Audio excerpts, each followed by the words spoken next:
Vamos relembrar que na semana passada foi divulgado que o IPCA 15 desacelerou a 0,43% no mês de abril, depois de ter avançado 0,64% em março.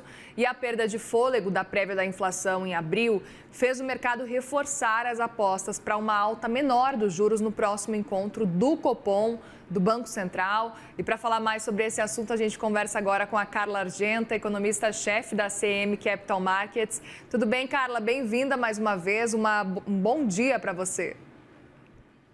Bom dia, o prazer é todo meu. Obrigada pelo convite. Vamos lá.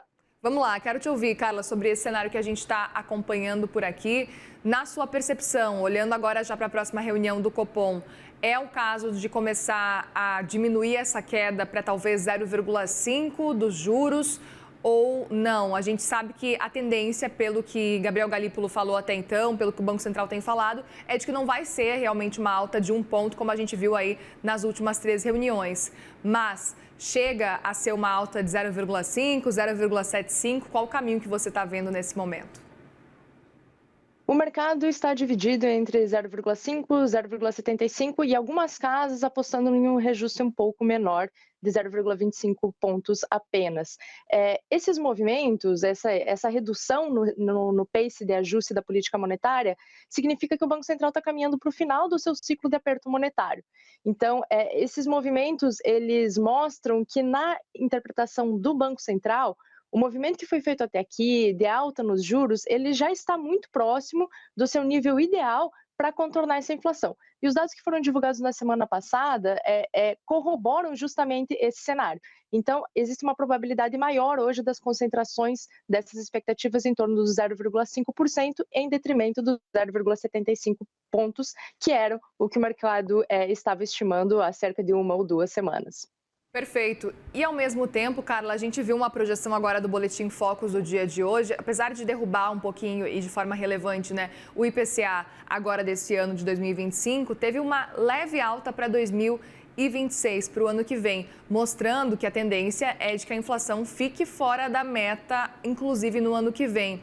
Como é que você entende esse cenário? O que o Boletim Focus está entendendo também a partir do que a gente vê desse IPCA que vai continuar acima, levando em consideração, então, essa atuação do Banco Central? Em termos de ajuste do que foi nos mostrado no Focus, isso é considerado até mesmo uma estabilidade, né? Reajustes de 0,01 ponto percentual, 0,02 pontos percentuais não são tão relevantes assim para modificar a condução da política monetária.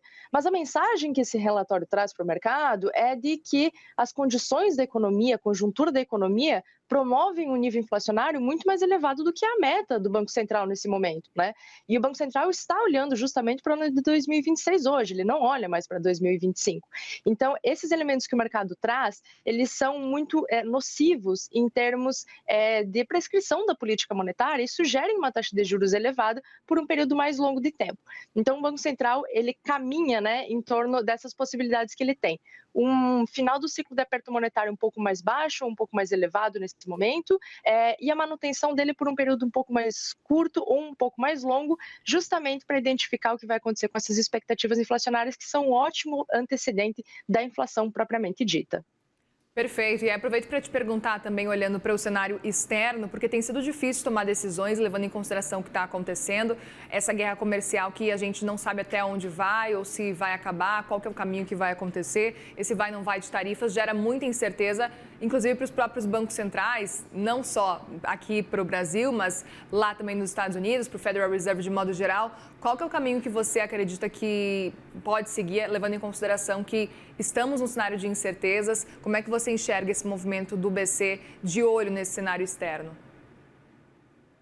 Os bancos centrais e os agentes econômicos, de modo geral, eles tendem a optar pelo conservadorismo em momentos como esse, né? É necessário verificar efetivamente quais são os movimentos que estão sendo gestados na economia nesse momento, posteriormente identificar os impactos que esses movimentos trazem a partir dos indicadores macroeconômicos, para aí sim tomar alguma atitude e reagir a eles. Então, nesse momento, tanto os bancos centrais como a esfera produtiva, né, opta pelo conservadorismo e cessa investimentos, cessa qualquer tipo de decisão.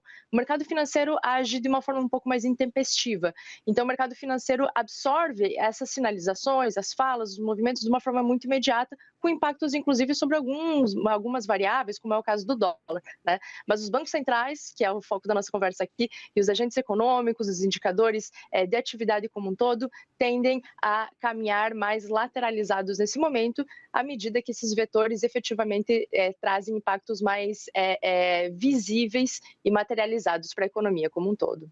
Perfeito, pois é. E aí eu queria até entender quais são as chances de recessão na sua percepção, olhando para a economia global, mas queria que a gente focasse primeiro no Brasil. A gente ouviu o ministro Fernando Haddad falando recentemente, semana passada, de que ele não via esse movimento de recessão aqui no nosso país. Como é que você entende esse cenário, levando em consideração que existe realmente uma previsão de desaceleração, não só para o Brasil, mas para o mundo como um todo da economia? O PIB do Brasil cresceu muito acima das expectativas de mercado ao longo dos últimos 3 ou 4 anos. E esses vetores, eles têm uma característica inercial que consegue empurrar esse nível de atividade para os próximos meses. Então, isso é verificado a partir do Focus, inclusive, que traz essas expectativas de crescimento para a atividade acima dos 2% nesse momento para o ano de 2025 e muito próximo dos 2% para 2026. Esse é o cenário base, né? Para a gente ter uma mudança drástica dele, nós precisaríamos ver algum movimento disruptivo, e esse movimento disruptivo ele pode acontecer tanto na economia doméstica, por conta de algum evento que não está em curso ou que sequer consegue ser mapeado nesse momento, ou por movimentos exógenos muito fortes, né? Então nós temos aí essa guerra comercial, nós temos outros fatores geopolíticos que estão em plena imersão, né, nesse momento, em plena gestação nesse momento, e que podem sim trazer algum nível de suavização para esse nível de atividade ou modificar completamente a evolução da economia global com impactos internos. Mas nesse momento, de fato, o ministro tem razão. Então, a possibilidade de nós termos alguma inflexão muito acentuada em termos de nível de atividade, ela é irrisória, o que seria uma mudança advinda de fatores externos mais uma vez. Mas os fatores conjunturais, os que permeiam a economia nesse momento e que ditam a evolução dela, eles têm caminhado de uma forma muito adequada e benéfica em termos de nível de atividade e afastam essa possibilidade de uma queda mais acentuada do nosso PIB. Perfeito. E aí aproveito para te perguntar também, quando que na sua percepção a gente vai começar a enxergar o resultado da política monetária? A gente teve pelo menos 3 altas já relevantes, significativas da política monetária, olhando para o cenário da taxa de juros. De que forma que você entende, então, que pode ter um impacto e quando? Porque a gente tem muito economista que fala talvez para o fim do ano, talvez para o começo do ano, quando que a gente vai poder realmente sentir, a gente como consumidor e também olhando aí para o cenário específico da inflação, para o IPCA? Os impactos da política monetária, eles têm uma defasagem bem significativa, especialmente aqui no Brasil. Então, eles costumam efetivamente surtir efeito sobre o indicador inflacionário, que é o IPCA, com quase um ano, né, após a implementação ou modificação dessa taxa de juros. Por isso que o mercado atribui que esses movimentos, o ápice desses movimentos seria sentido mais próximo do final do ano, de fato. Só que o que ocorre no Brasil nesse momento é que a gente saiu já de uma taxa de juros bastante restritiva e caminhou para uma taxa de juros ainda mais restritiva. Nós não temos uma política monetária que não tem essa característica, né, que é uma política monetária neutra ou estimulativa, desde que, ainda sob a gestão de Campos Neto, o Banco Central saiu dessa taxa de juros de 2% para 13,75%. Então, nós estamos há cerca de 3 anos com uma taxa de juros bastante restritiva. E esses impactos que estão sendo colhidos agora, eles podem ter raízes já nesse movimento que foi feito lá atrás ou de uma forma ainda muito leve dos reajustes que foram promovidos recentemente, a partir do final do ano passado. Mas o ápice, mais uma vez, desses impactos deve ser sentido de forma mais intensa no final do segundo semestre ainda desse ano. Perfeito. E aí, olhando para o cenário do PIB também, voltando a falar sobre esse cenário, a gente viu FMI desacelerando a projeção para o Brasil, para o crescimento em 2%. A gente viu, de modo geral, também Haddad falando na semana passada, reforçando a ideia de que deve ficar em torno de 2,3%, mas principalmente 2,5% o PIB. Queria entender a sua percepção, levando em consideração que a desaceleração já está praticamente contratada, né? Mas existe, sim, uma tendência aí de ver o que vai acontecer, deve ficar em torno de 2%. Como é que você entende se é 2% ou 2,5%? E qual que é a diferença e como que esse 2,5% ou 2% pode ter uma diferença significativa e impactar realmente a nossa economia? Olha, eu acho que a chave para entender todos esses movimentos é justamente quais são os setores que vão se sair melhor diante da conjuntura atual. Né? E se no ano passado nós tivemos um volume de investimentos muito grande, analisando o PIB sob a ótica da demanda, né? Nós tivemos um crescimento da formação bruta de capital fixo muito intenso, nós tivemos um investimento em parques fabris muito grande, nós tivemos a importação de vários equipamentos. Isso contribuiu para que o Brasil continuasse crescendo em termos de nível de atividade. Somado a isso, o fator mais relevante, na verdade, do ano passado, foi o consumo das famílias. Então, esses dois vetores que eu trouxe aqui, eles tendem a perder força em 2025, mas é uma perda de força e não uma reversão de sentido. O consumo das famílias deve ser suavizado, porque o mercado de trabalho ele cresceu muito no ano passado e agora ele caminha muito mais para uma estabilização. Então, vetores adicionais de impulso, eles são bem mais residuais. Por outro lado, a formação bruta de capital fixo, com esse nível de incerteza que nós temos atualmente na economia, principalmente na esfera internacional, com o nível do câmbio, que encarece muito a importação de máquinas e equipamentos, né, acaba sendo um desestímulo para esse outro grande fator de propulsão do nosso nível de atividade. Agora, quando a gente olha para o outro lado, nós temos talvez uma expectativa um pouco mais positiva para a balança comercial. Isso porque a guerra tarifária entre China e Estados Unidos beneficia aquilo que são os produtos mais exportados pelo Brasil. Então, as commodities, principalmente as commodities agropecuárias, tendem a se sair muito bem nesse processo. A gente sai também de uma safra agrária que foi muito ruim no ano passado e caminha para dados que devem ser um pouco melhores nesse ano, contribuindo mais uma vez para um PIB um pouco mais acentuado. Essa dinâmica muda a característica da economia e quando a gente tem em fatores externos os principais promotores do crescimento, o seu nível de transbordamento para o nível de atividade e para os outros setores da economia, serviços, comércios, etc., acaba sendo um pouco mais reduzido. Por isso, a nossa estimativa de crescimento da atividade ela está hoje mais próximo de 2,2% do que dos 2,5%. Perfeito, é um ponto importante para que a gente comece a entender. E aproveito para perguntar também qual que é a taxa que vocês estão, pelo menos contando agora para esse ano, da taxa Selic. A gente está com o Boletim Focus projetando já há algumas semanas em torno de 15%. Vocês acham que realmente vai ser esse caminho de chegar logo nos 15% agora nos próximos meses e segurar por um bom tempo essa taxa? Qual que é o caminho que você acha que deve ser seguido, que vocês estão acompanhando esse cenário? Olha, acho que alguns elementos da economia já mostram, vide IPCA 15 divulgado na semana passada, que talvez o aperto monetário ele não precise ser tão intenso assim e chegar até os 15%. Por isso, a nossa estimativa é de 14,75% nesse momento. É uma diferença irrisória? É uma diferença pouco significativa para nível de atividade. Mas esse nível de taxa de juros, ele pode, ou a depender da evolução inflacionária e das expectativas de inflação, começar a recuar ainda no último trimestre de 2025, né? Ou se manter estável e adentrar o ano de 2026. A nossa estimativa mostra uma redução dessa taxa de juros um pouco antes do que o mercado estima. Por quê? Porque nós já viemos um aperto monetário muito longo, né? Ele foi intensificado recentemente, mas ainda assim é um aperto monetário muito longo, e porque o período sazonalmente mais crítico para a inflação, ele já ficou para trás.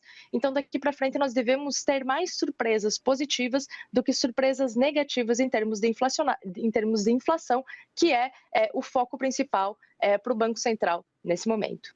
Perfeito, é interessante esse ponto de vista, levando em consideração que a gente tem ainda algumas dúvidas com relação ao cenário de arcabouço fiscal. A gente recebeu a ministra Simone Tebet recentemente aqui na CNN Brasil, semana passada, mais especificamente, ela falou da necessidade de repensar o arcabouço fiscal. Existem questões fiscais também, olhando para o nosso cenário doméstico, que surgem aí algumas dúvidas, olhando para esse cenário. E aí também queria te ouvir com relação a esse ponto, levando em consideração que a gente sabe que o ano de 2026 é um ano que a economia geralmente fica um pouco de lado, porque a gente sabe que tem período eleitoral e aí tudo fica em torno aí do período eleitoral. Como é que vocês estão levando em consideração os próximos caminhos, olhando para o cenário fiscal e levando em conta esse ano eleitoral? Acho que é um período um pouco crítico em termos de Congresso, em termos de poder legislativo, né, para a tramitação de novas ideias e novas propostas respostas e realmente acaba ficando um pouco mais parado. Mas os elementos que a gente tem na economia hoje, eles sustentam, mais uma vez, esse nível de crescimento que nós acabamos de mencionar por aqui, só que a questão fiscal no Brasil, ela não é nova, né? Ela é uma questão muito antiga. Eu acho que desde que nós tivemos aí a implementação da Constituição, da forma como ela foi feita, o mercado tem questionado a sustentabilidade desse Estado dentro da economia, né? E esse é um ponto que é levantado com certa frequência. Agora, os movimentos para a gente conseguir tornar esse Estado, talvez, menos, com um ônus um pouco menor em termos de contribuinte e nesses elementos, eles passam por questões estruturais, eles não têm impacto no curto prazo, né? E aí nós precisaríamos de uma proposta que modificaria o tamanho do Estado e o que o Estado atende em termos de sociedade. Isso não é pauta do governo nesse momento, isso sequer está sendo discutido ou existem projetos tramitando dentro do Congresso. Portanto, esse não é um movimento que nós devemos ver. Mas outro ponto importante aqui é que essa taxa de juros bastante elevada, que nós acabamos de mencionar, ela também acaba onerando bastante o Estado, porque os juros que incidem sobre ela são muito elevados, né? Então, essa dívida do Brasil acaba ficando muito grande. Nós temos dois fatores aí que são muito importantes. Um é justamente os gastos do Estado e outro são os juros que incidem sobre essa dívida e aí levam para esse patamar mais elevado, que por vezes o mercado identifica como um dos grandes fatores de pressão sobre a esfera fiscal de modo geral e sobre os ativos do mercado financeiro. Perfeito. E ainda olhando para o cenário que nos aguarda, a gente está trabalhando um pouco com futurologia, enfim, mas não tem como não fugir nesses momentos. Queria te ouvir um pouco sobre o movimento do dólar, como a gente tem visto um cenário de muita instabilidade externa. No fim das contas, o que está pesando mais é mais esse cenário externo do que o cenário fiscal por aqui, que a gente viu que no fim do ano passado acabou pesando bastante. Qual que é o movimento que vocês acreditam que deve vir a acontecer de dólar? Vocês acreditam que deve ser esse movimento que o Boletim Fox está prevendo em torno aí de 5,90? A gente está com um dólar agora em torno de 5,60. Como é que vocês estão entendendo esse cenário que vai não vai, né? Às vezes chega no 6, às vezes volta para o 5,60. Isso. Bom, o dólar é a grande variável de ajuste do mercado, né? Então ele tem essa oscilação muito intensa. Mas a nossa expectativa é de que ele volte a subir sim nesse ano, porque, bom, todas as políticas que estão sendo implementadas hoje nos Estados Unidos, seja via mercado de trabalho, seja via deportação de imigrantes que contribui para esse mercado de trabalho, ou seja via taxação mesmo de produtos externos, acaba gerando um ambiente mais inflacionário por lá. E isso significa que o Fed também tende a ser mais cauteloso, né? Essa cautela do Fed produziria uma taxa de juros por lá mais elevada, por um período mais longo. E os Estados Unidos, mesmo que eles sejam o foco desse desequilíbrio global hoje, eles também são o mercado que é considerado mais seguro pelo investidor, né? E o mercado mais seguro, pagando juros mais elevados, acaba concentrando esses recursos. Então, esses movimentos embasam o nosso cenário base e sugerem que nós tenhamos um dólar mais apreciado, principalmente a partir do segundo semestre do ano, uma vez sentido esses efeitos ou passados, né? Essa nebulosidade e esse nível de incerteza que se tem nesse momento. Muito bem, Carla Argenta, muitíssimo obrigada, viu, pela conversa aqui com a gente. Volte sempre aqui no CNN Money. Um bom dia para você e boa semana também. Muito obrigada e até a próxima. Tchau, tchau. Até, obrigada.